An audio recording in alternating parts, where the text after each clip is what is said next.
Hello साथीहरु, नमस्कार सबैलाई। सबैले नाम लिन्छन् माझी कुना भनेर। अनि यो माझी कुना भन्ने ठाउँ अगाडि देखाऊ है। यो माझी कुना भन्ने ठाउँ कहाँ रहेछ त भनेर आज हामी बुढाबुढी चाहिँ सोध्दै आउँदैछौँ के। अहिले हामी चाहिँ एग्लास तालको तिर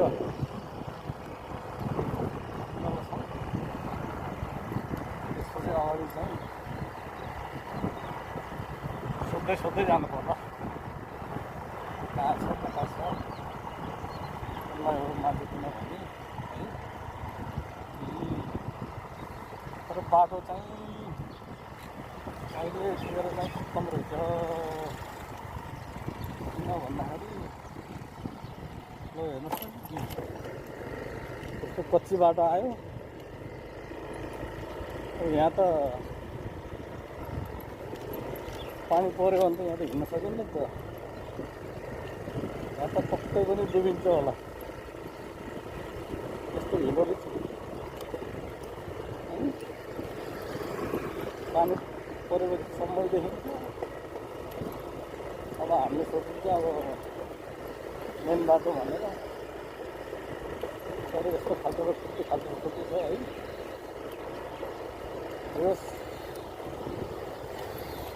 एक सालपछि आउने हो कि यो बाटो चाहिँ राम्रै बन्छ होला जस्तो लागेको छ मलाई। किनभने अहिले बनाउने क्रम रहेछ। कतै माटो छ है। तर ल हेर्नुहोस् न, यो ठुल्ठुलो बसहरू पनि यही बाटो हिँड्दैन त फेरि। राम पानी परेर कसरी हिँड्छ हो यस्तो बाटो।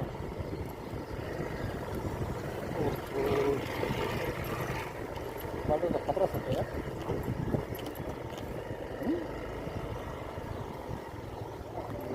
छोरा आयो, यहाँबाट पक्कै पनि सिधै होला जाने।